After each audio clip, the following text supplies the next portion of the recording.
Okay, thanks, Mark. It's a great pleasure to be here again. It's a great treat. Thank you very much. I gave a talk to the organisation a few years ago, actually, somewhere around Kettering, I think it was. But it's fascinating how much things have moved on in the last few years. It's a very, very exciting time. So we'll try and communicate that today. So, as Mark says, my background, I worked in Birmingham for the last 20 years, actually, as Professor of Haematology here, and I do inpatient and outpatient work specialising in CLL. And I run a research group. I'm very interested in the immune system and how that fights cancer. It's a very fascinating area right now. Lots of patients with really intractable solid tumours like lung cancer and so forth have been cured without chemotherapy. So it's a very interesting time.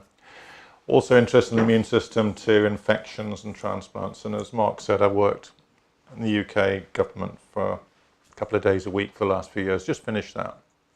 So that's my background to what I'm going to talk about today, which is a variety of things. Talk about factors about the development of this disease, just to explain what it is. I'm sure many of you know the background to CLL, but I know there's a range of knowledge here, so I'll try and bridge that. Talk about the diagnosis, when to start treatment, and then some discussions about what might be considered best first-line treatment and how we got there. Actually, it's quite an interesting story. Some nice human stories in this, I think. And then secondly, what we do for relapse and where we're going in the future.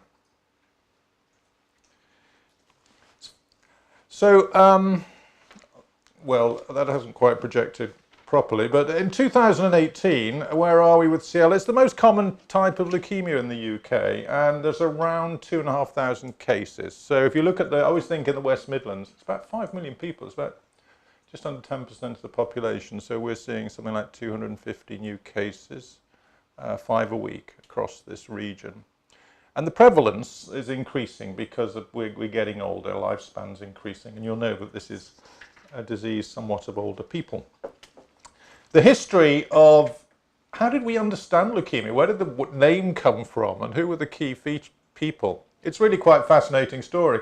There's a great review by Terry Hamlin. I don't know if you know the name. He used to be a famous chap in Southampton on CLL. He died, unfortunately, recently, a few years ago. But he wrote this fascinating review on the history of leukemia. And that chap on the right, you can't see the name there, he described the first case of leukemia. I've got it written down here. This wasn't CLL, but the first case was this Michel Chauvigny. He was a 63-year-old Parisian lemonade salesman. This was in 1827. And in his profession and former job as a florist, he'd been a happy, carefree individual with an eye for the ladies, but he'd managed to avoid the ravages of syphilis. And that was the first case of this blood disease. And then we get to these sort of two very major figures, titanic figures really, John Hughes Bennett, who was English, but he ended up in Edinburgh. And Terry Hamlin's article is fascinating. He says some beautiful things. He just made a little comment there. Like many since that time, he did most of his best work as a young man. I think we could all remember that. He was highly, highly competitive, and he never made the chair. He wanted to be professor of medicine in Edinburgh. He never made it. But the writer of his obituary said that his tendency to indulge freely in critical and sarcastic remarks upon the works of others did not make him a general favourite with some of his professional brethren. So, you know, medicine and science has been highly competitive, and he was very competitive with this chap, Rudolf Virchow, who was a very famous German pathologist. And you can see he was 24 when he described his cases. And he described the word leukemia because Bennett wanted to call it something else. He wanted to call it leukocythemia. But if you think of that word, leukemia, it looks a bit Germanic, that K. And, you know, you have to think what it means. What does it mean, leukemia? It means white. Leuk is white, and emia is blood, white blood. And that's where the name came from, and it stuck with us. And Ehrlich, he was also German. He's a very famous chap because around that time, the German industry were developing dyes for clothes and stuff. And so him and his cousin used these aniline dyes to stain blood cells, that thing on the right. And still, what he did is what we use today. So he was the first person to see these cells and make a description. So these were the big names in leukemia until this century. But actually, none of these guys ever diagnosed leukemia in living patients. It was always post-mortem, which of course is very rarely done now, actually. Right, I'm going to get some audience participation. It's always much more fun. No one's going to be put on the spot. I'm not going to bring you out like medical students. But I may ask for a few hands in the air. Let's try. What do you think the average age of diagnosis of patients with CLL is? 52, 62, 72, 82? We'll quickly whip through. Who fancies 52? 62? 72? 82? Oh, okay. Well, very good, very knowledgeable. 72, we think. Yeah, it's quite old. I know somebody went for 62, but it is interesting to reflect on that, and that's very important in considering treatment. We'll come back to that. So what is a tumour cell? That's a very nice picture of blood, isn't it? Those are the red cells, full of oxygen, hemoglobin rather, red cells, and there's many, many more of those normally in your blood, but in this patient there's too many of those white cells. Those rather beautiful nucleus where all the DNA is, and I'll tell you something about DNA in a minute. Why does it develop? Why do these cells turn into this? Well, B cells are a normal part of your immune system. And they make antibodies that fight bacteria and viruses. Children who are born without B cells have a lot of problems with infection. So we need B cells. But CLLs have acquired genetic damage to their DNA, and this means that they divide more, they don't die as much, and if you put those two together, that means that they accumulate. And Professor Stankovic will tell you later about the types of genetic damage that people can get to acquire CLL. And that will probably guide the way we treat things over time. It already does, as I'll mention in a minute. Okay, here's another question for you to think about. What are the risk factors for the development of CLL? And here's a few possibilities. Do you think you're more at risk if you've got lots of infections when you're younger, you know, urinary tract infections or chest infections, or ethnicity, being, you know, Asian, black, white, smoking, running in the family to some extent? Are you at slightly higher risk if your parent or brother or first relatives had it, or if being overweight? BMI is a big increased risk factor for many cancers. Have a little think about that. Anybody want to vote for the first one, infections when younger? Anybody want to vote for ethnicity? Anyone voting for smoking? Running in the family? Yeah. And being overweight? You are a slim group, and of course you're all right, yeah. I mean, yeah, you're obviously right. You're better than medical students, which is good. So I don't think there's any evidence that infections cause this. There's some suggestion, things like myeloma, that there's a precursor history, but there's certainly nothing in CLL. Yes, this fascinating ethnicity thing, very rare in black individuals. You do see it in Asian people of Asian origin, but particularly in Caucasians. So a lot of interest in the genes that make people at risk of CLL. And that does fit with this running in the family. Quite unusual for many cancers, actually, that this slightly increased risk of first-degree relatives, maybe 4 or 5 times, which sounds a lot, but when you look at the absolute risk of developing this disease, it's still very small. So there's huge amount of science going on looking at the genes that place people at risk. Nothing really important major has dropped out. It seems to be many, many different genes having small effects. But that is interesting. Smoking and BMI don't seem to have major risk factors for this. Oh, of course, smoking takes 10 years off your life. Right. Another question for you. It's not quite come up, but basically what it says is, what percentage of patients with CLL these days are diagnosed just on the basis of their blood count rather than symptoms? That means, you know, that you go to your GP, you have a blood count because you're tired or because you're going on holiday or need a vaccination or you're diabetic, rather than people saying, I've got a lump in my neck. What percentage diagnosed on the basis of blood count? 30, 50, 70, 90? Anyone want to go for 30? 50? 70? 90? Yeah. Well, I don't have the hard evidence for this on me, but it's said to be around 90% these days. And there's two interesting things about that. One is it just shows, the long prodromal period of CLL, that you can have it for many years before problems arise, typically.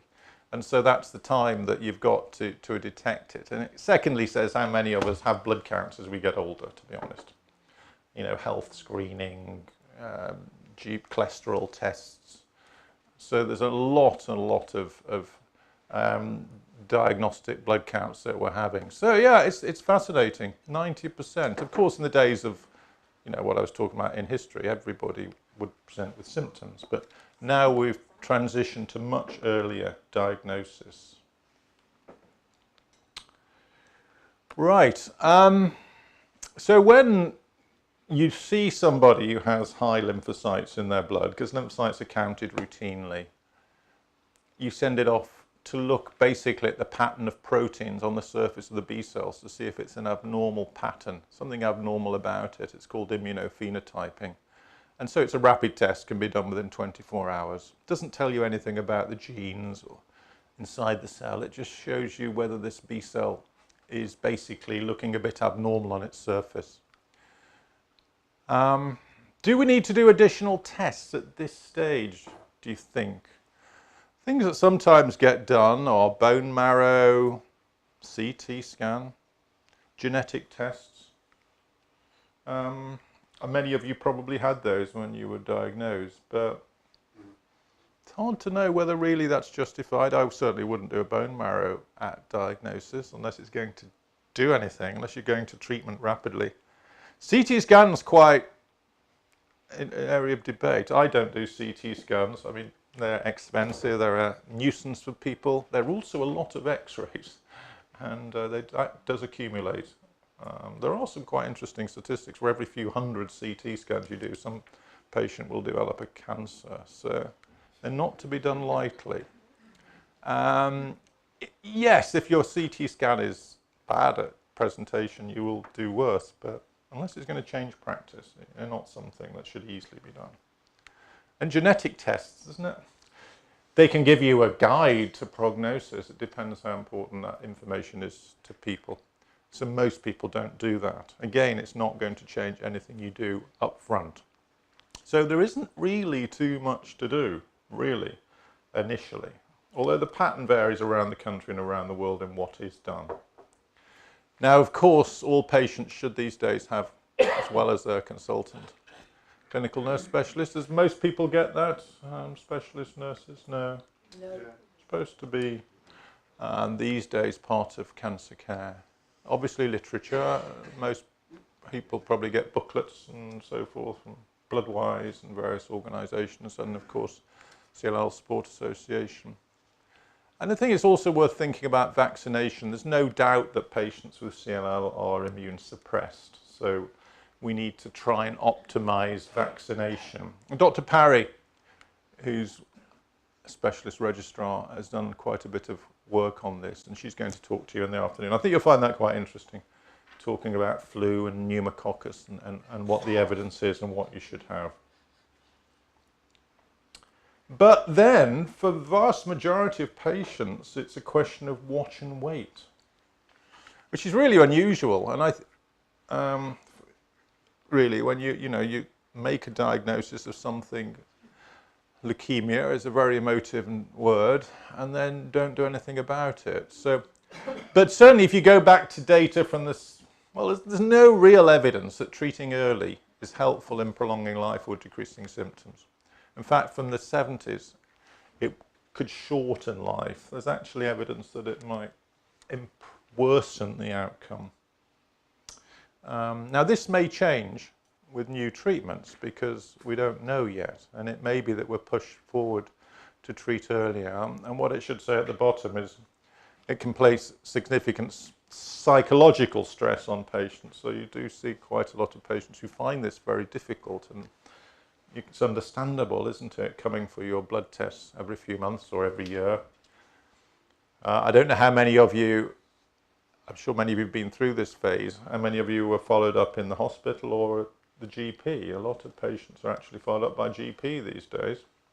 And that decision is often made on the basis of the trajectory of the disease. People who have very stable white cell counts often go back to the GP, and some patients like that and some don't. It varies a lot around the country, so you'll all have different experiences about that. Why do you think it might be bad to treat early? Well, we don't know for sure, but anything in biology, Charles Darwin was there, basically. Local man, Shrewsbury, mustn't forget. And, you know, he would understand this about evolution. And if you have a treatment like chlorambucil, it's not curative. If you put chlorambucil into a population, what you do is you select the cells that resist chlorambucil, and they can be more aggressive. So you disturb and you select for perhaps more aggressive leukemia cells, and that may be one reason why you shouldn't treat early. It's a bit like antibiotic resistance. You know, don't use it unless you have to. But then many patients go on to needing treatment. And so what sort of indications do you think there are for treatment? So we've got big lymph nodes, high white cell count. Let's say, you know, white cell count should be around 4. Well, lymphocyte count should be up to 4 perhaps. Say if you've got a lymphocyte count of 100 or 200 or 400. Big liver or spleen, being anemic, low platelet count. A couple of episodes of infection. Shall we have a little show of hands? Who thinks that lymphadenopathy is a reasonable thing to consider, progressive? Yeah. Okay, what about high white cell count? Okay, liver and spleen, big and enlarged, yeah.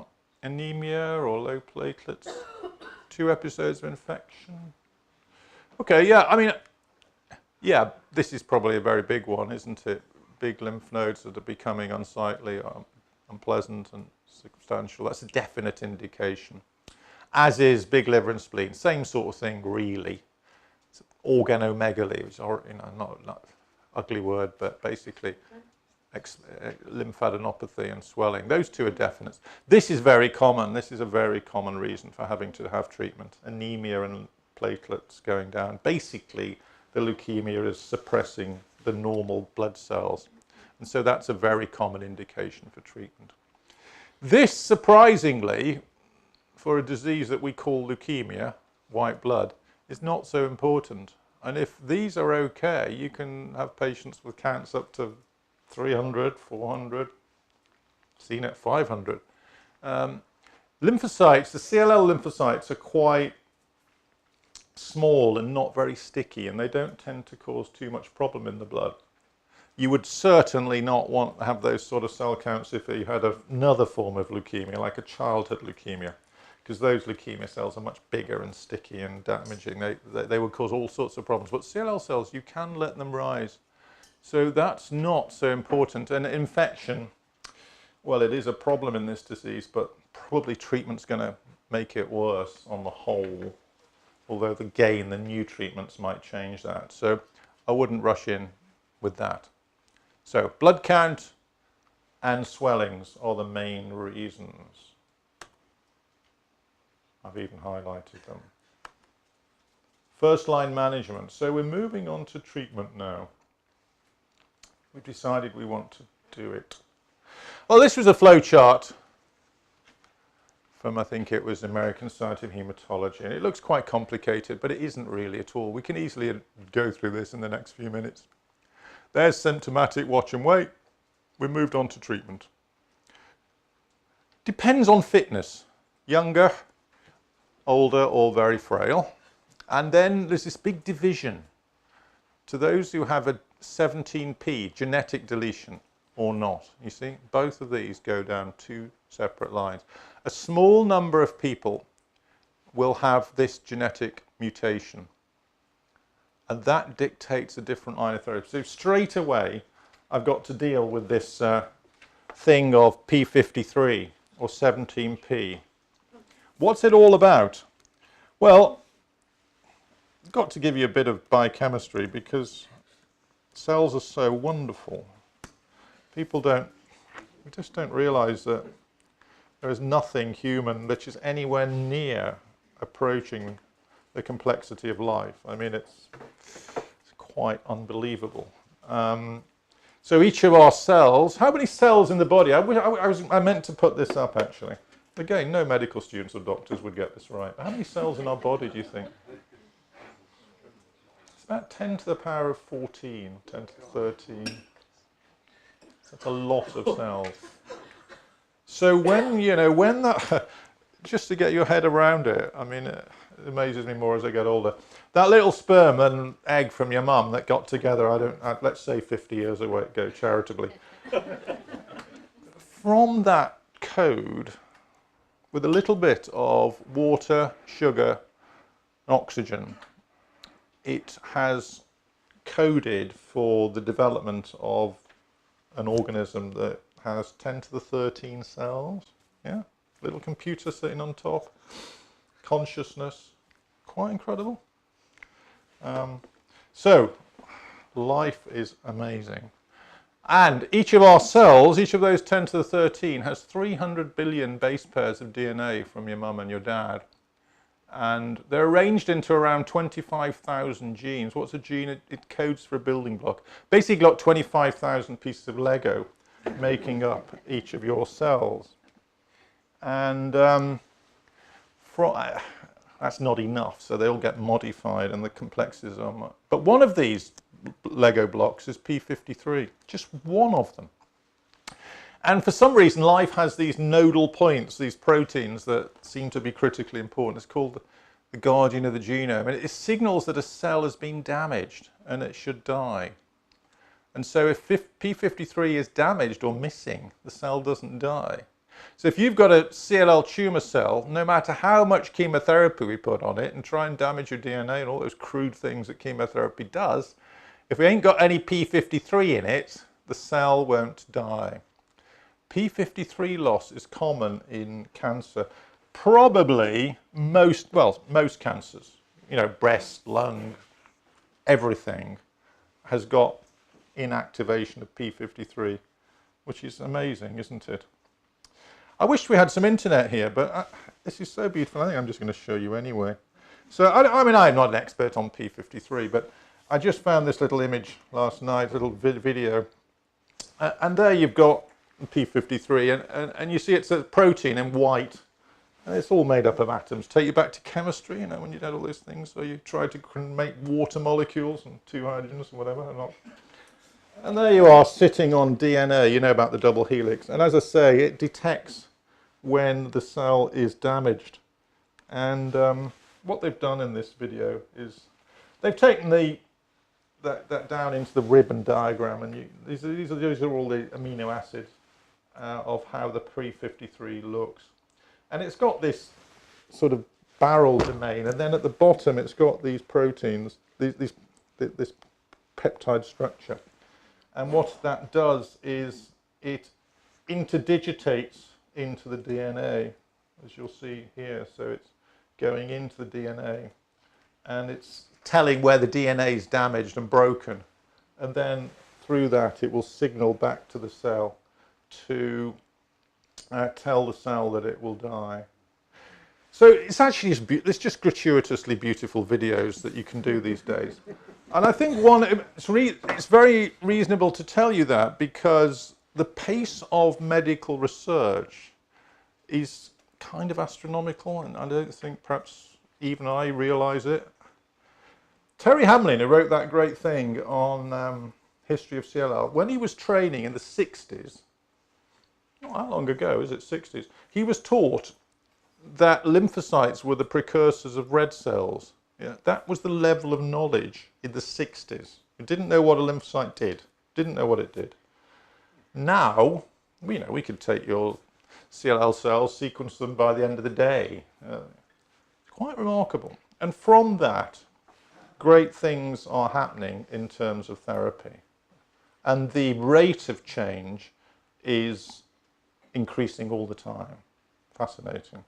So, it's very important and very exciting. I'm digressing, but I think it's kind of interesting. There's a lot of debate these days, and I think it's very genuine about intergenerational conflict, and young people can't buy houses, no pensions, no money, no jobs. And a lot of that is true and needs to be addressed. But the one thing that they will benefit from is the investment in medical research that's happened over the last 20, 30, 40 years. If I see 18-year-old students, medical students, what's their chance of getting Alzheimer's or dying of cancer? I would say 0 or very nearly 0. Pretty powerful. We don't talk about that enough, I think. Anyway, that's enough about that. We should get back to P53. So everybody who has treatment for CLL should have this test. Probably don't, to be honest, all around the country. You probably should, definitely should.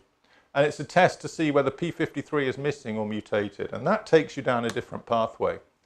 These are your chromosomes. You've got 23 pairs. This is a man, obviously. And you do that. This is a karyotypic test that we do in the lab, in the genetics lab. Again, it's just nice to see. And that's the video I watched, I showed you. So we're on this pathway. Now, how did we get to this current treatment? 40 years of progress, maybe 50 years. And we're basically chemotherapy, which is two things. Chemotherapy plus an antibody. That's your first line treatment. Some people have ibrutinib first line, and I'll address that, but that's rare because it's very expensive. And we don't really know if it's the best thing. But we'll address it because it might be the future. But basically, that's what you get. Now, I've been to so many lectures over the years. You know, you go to a lecture on something you don't know about, like pancreatic cancer, and they'll say, oh, you know, this is the chemotherapy regime, and they give you 4 drugs. And you're just supposed to learn it and remember it. And you can't, because you don't have any context. So I'm quite interested in building up where this came from, to tell you the story of how we got to that. And it's a very interesting story. That's chlorambucil. There's a chloride molecule on there. Very simple chemical structure. And this is one of the first papers, use of chlorambucil and steroids treatment of CLL, 1961. So what's that, 57 years. Beautiful paper. We still don't really know, after 57 years, the best dose to use. Kind of embarrassing, actually, isn't it, as a profession?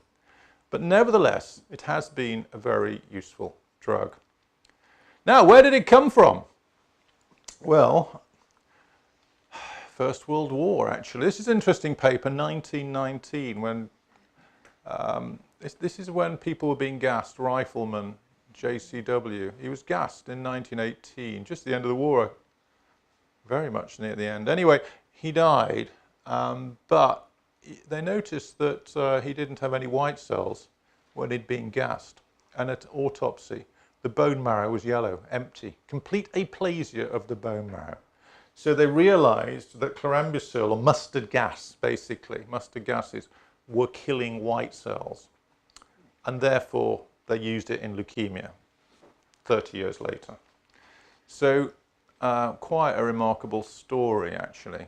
And this is 1961, so this is the first report. So there was the white cell count of these patients with leukemia. Chlorambucil went down, and then it came up again, went down with the second treatment.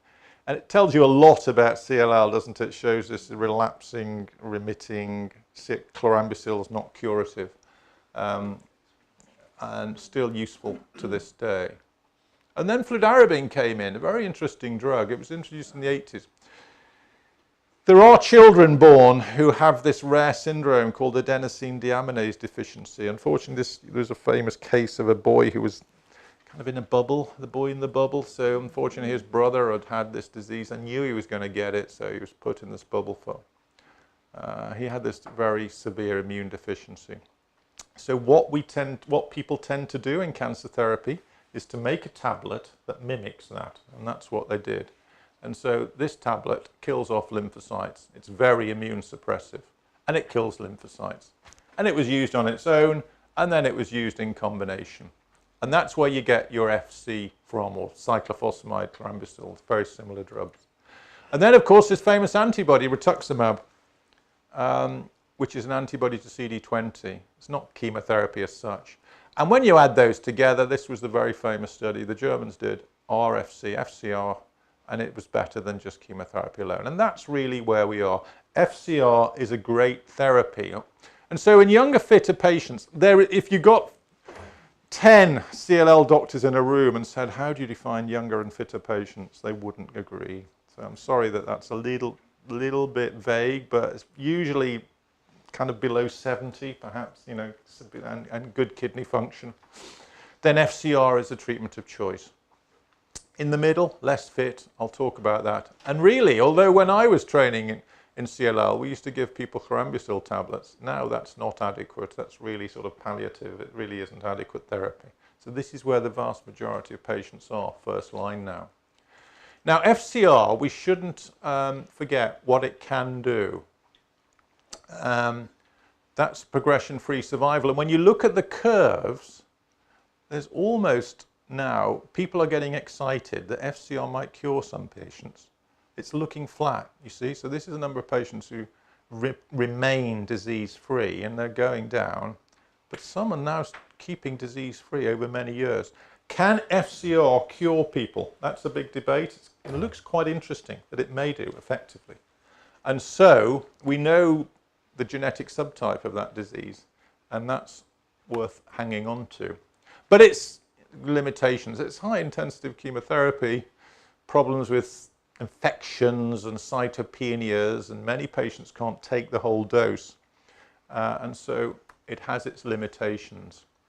But, you know, these days, these would probably be the recommendations. FCR is recommended as initial therapy for previously untreated fit patients who haven't got the 17p deletion. Now, of course, there are trials now. Pete Hillman's famous FLAIR trial is randomizing FCR to ibrutinib. But we don't have that data yet. So without that data yet, that's probably what you would suggest.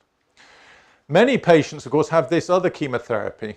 Remember, chemotherapy and antibody, that's all it is. It's bendamustine, which is a bit like fludarabine and a bit like cyclophosphamide rolled into one. It's less toxic, probably, than this combination, and perhaps for older, less fit patients, it's pretty good first line. There's a lot of debate as to whether the advantages are and whether it should be used in slightly older people. But it's not as good directly compared to FCR, but it's still good and it's acceptable. Now, less fit patients, this group in the middle who can't take FCR, they're actually quite a big group, because remember, the average age is 72 at diagnosis. This, I've said this is probably 70 or so. This is a big group. And what do we give? Well, chemotherapy and an antibody. Same thing again, chlorambucil or bendamustine and an anti-CD20 antibody. And chlorambucil and rituximab is good, but what's nice in CLL is that the older patients now are getting some really exciting new treatments. And so for once, we're seeing clinical trials in older patients which are leading the way. So we're replacing rituximab with this thing called obinutuzumab, Gazyva. Some of you, I'm sure, have come across that. Fantastic antibody, and it's been compared against rituximab, and you can see that patients are remaining without disease for longer. It basically buys you over a year, about 13 months of disease remission compared to rituximab. Now, the only problem with obinutuzumab or Gazyva is the first time you give it, you get quite a lot of reactions when you're having the injection in the day unit. But if you can get through the first round, then after that, the reactions are very small. Rituximab, you tend to get more reactions throughout the 6 courses of treatment. But anyway, probably Gazyva or obinutuzumab is now the treatment of choice in this age group. The other antibody you can give is this thing ofatumumab, and some of you may have had that and come across that. That's also better than rituximab. So we now have 2 new antibodies. Right, so that's the first line therapy, and if you have FCR, you can say to a patient, really, you should have 5 or 6 years until you need treatment again. It's not good enough, but it's not bad. But you're probably going to have to use something later on. What do we use? And we've already heard the debate about this. Should we give chemotherapy again? Well, there's very little data on this. FCR, would you give FCR after FCR again? Almost certainly you wouldn't want to. And this data is not great. This is 2 years time to progression. This is survival, this is time to progression. You can see half the patients have progressed after 2 years. And they, in fact, didn't really have FCR first line either. They had a lower grade treatment. So it's not great data. And although bendamustine BR is used a lot for relapse, a lot of British haematologists like giving bendamustine rituximab for patients with relapsed disease.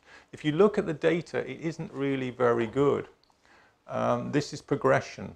This is half the patients progressing in just less than 18 months. And this is survival. And that's 3 years there. So BR on its own actually doesn't look that great. Surprisingly disappointing, I think. And remember that curve, because we'll come across it a lot when we look at the new agents. And of course, BR has side effects. So these are new agents. What they've done here is they've gone this is a cartoon of a CLL tumour cell. And basically, like all cells, it's trying to get signals from the outside world to live. And so it gets these signals from the outside world and it sends them into its nucleus. And it uses these molecules as messengers to get it into the side of the cell. And if we can knock out these messengers, it means that it can't get cervical signals and it basically can't live. It floats off into the blood and dies. And so we've now got proteins against these molecules, 3 important new drugs, ibrutinib, idelalisib, and venetoclax. Let's go through some of these. This is ibrutinib. I don't know why I'm giving you chemical structures, because I don't understand them. I thought there might be a chemist in the audience. Yes. Perhaps there is. Good. So there you are.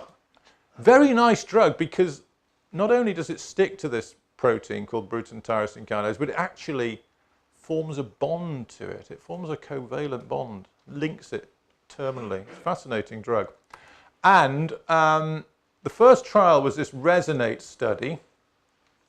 And that was BR. Remember I said hang on to that data on bendamustine rituximab alone? Oh, sorry. No, this is ofatumumab, sorry. This is ofatumumab alone. And you can see, not very good. In fact, dire, 50% progression within less than a year. And this was ibrutinib. So you could tell straight away that this was a step change in the management of CLL. And even survival was much better at 18 months. And, you know, responses to ibrutinib increase over time. So we're now 2-3 years here, and you can see the number of people with a very good response is increasing. And you'll know that in the first few months after treatment, the lymphocyte count can go up. So, you know, we've got patients in the clinic for many months who have a very high lymphocyte count. That doesn't matter. It just shows that the lymph nodes are being squeezed and contracting, and the cells are coming in the blood to die. Now, I've said that BR isn't great. What happens if we add ibrutinib onto this? So I was involved, I ran the Helios trial in the UK. Very simple, adding this new drug onto bendamustine rituximab. There's the bendamustine BR chart that I keep referring to. And that's what happens if you add on ibrutinib in terms of time to next treatment and survival. So again, a step change. And the Americans say, well, this is a good trial, but the only problem with this was you added BR. You didn't need it. You should have just had ibrutinib. So BR doesn't really seem to add anything to ibrutinib. It's important to keep taking the tablets. I know that sounds trivial, but you know what humans are like. We're not very good at complying, and Brits in particular. And so you've got to keep at it, because if you have breaks, these are the patients who had treatment breaks during this early trial. And you can see there's quite a few. And that's because there were side effects, diarrhea or whatever. And unfortunately, if you don't take them as much, you tend to progress more. So it's important that you keep taking ibrutinib. It's not a cure for CLL. You need it chronically, almost every day. Now, new drug must be new problems. Yeah, that's how it goes. Well, not necessarily. It's well tolerated. There's some blood pressure rising. Sometimes get infections. I don't know, some of you may be on prophylaxis with ceftriaxone with ibrutinib. Some people don't use that. But infections are not too much of a problem. Atrial fibrillation, maybe 1 in 20 patients are getting atrial fibrillation. We don't understand why. and that's normally managed quite well. And diarrhea, but just in the first few weeks. Is it the answer, ibrutinib? Is it the cure? Well, we've got 5 years data now. Now, blue looks great, doesn't it? But the blue is people who have had it for first treatment. That's very rare. If you have it first line, then you're out. This is 6 years. Very, very good control. But people in Britain don't have that. This is for people who are having for relapsed disease, second line, third line. You can see that there is quite a lot of progression after 5 to 6 years. So isn't that, even survival? So you might be disappointed by this. We might be disappointed, but this was very heavily treated patients because these were the first experimental group 5 years ago. So I think that we can improve on that. I'm very confident that we can. I'm not going to spend too much time on aldelisib. I haven't used it a lot. It blocks this enzyme called PI3 kinase delta. The side effects of Idela are diarrhea, colitis, and inflammation of the liver, but it is effective. It has to be given with rituximab. It's particularly good for patients who relapse early, within a couple of years. So I'm not going to dismiss it, and I've seen some very good responses recently with some patients. Venetoclax is the latest wonder drug. There are now more posters at meetings on Venetoclax almost than ibrutinib. It's really coming through. This was a MURANO study recently. This is also for patients with relapsed CLL. So instead of giving ibrutinib, they gave Venetoclax, but they combined it with BR. So they used bendamustine rituximab, but again they gave Venetoclax. Now the beauty of this is it's a maximum of 2 years. It's not forever and ever. And that's a big advantage compared to ibrutinib, potentially.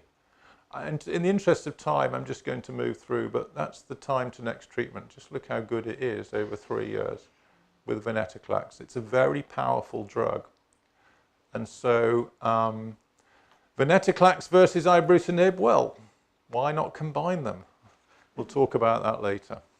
So I don't need to talk about the detail of this, but it's an excellent combination. What happens if ibrutinib fails? Well, then we've got Venetoclax, and we do have that approved now. And, a decent number of patients are getting responses. So those are the recommendations for relapse disease, and we'll probably talk about that in the discussion. First line, are we going to use ibrutinib to get rid of CLL? There's little experience. The first trial in America was Resonate. The Americans are always very aggressive at getting into these new drugs. And essentially, this is the progression of people who had ibrutinib first line. And you can see after 2 or 3 years, it's very good. And overall survival is virtually no deaths on ibrutinib. But, if you use your best drug first, what have you got later on? That's always the risk that you have. And so we're not in a position yet to recommend ibrutinib first line. And I've talked about the side effects. And then in terms of therapy, the p53 gene, I've ignored that. If you've got that, you can't have immuno-chemotherapy because I've explained to you that p53 signals damage. So you've got to have something else, and what you have is these new drugs. They're all effective. That's the survival on chemoimmunotherapy in this group, and this is how people are doing on ibrutinib, and it's clearly much, much better. So ibrutinib is the best first-line treatment of choice and frontline therapy for patients with TP53 disruption. And Idela with rituximab is okay if ibrutinib is inappropriate. Bone marrow transplants, is there still a role? The good and the bad, they can be curative. End of story, cures it. All done within a few weeks and months. The downside, unfortunately, a lot of patients get toxicity or more, it can be fatal. And unfortunately, even if you get a good response, most patients will relapse. That's very sad. So recommendations, probably those who failed chemotherapy and the new agents, or have a TP53 and haven't responded to the new agents. So we shouldn't forget it for patients in that stage. Where do we go in the future? It's a very exciting future. There are lots and lots of new drugs. People like Pete Hillman and his research teams have got to factor in all of these new drugs and develop trials to test them. Lots and lots of options, billions of pounds being spent on research. Probably we're going to have to combine them. Instead of giving one drug on its own, we need rapid, short clinical trials of combination therapy. And this was a trial done in the UK by Pete and his team called Clarity. It caused quite a big stir, and you've probably seen this on the news websites. And it's combining these big beasts, Venetoclax and ibrutinib, together for patients with relapse. And again, it's short-term treatment. They're stopping these drugs. So this is not going on and on forever. They're monitoring response and then stopping them if they get response. And the results from that, the green is where people are getting eradicated free of disease. You can see that the percentage of patients who are getting eradication of all their CLL after 8 months was very, very high. So it's a very powerful combination. The drug companies are working together, and that may be a future. I thought some of you may want to hear something about CAR T therapy. Have you heard about this? Yeah.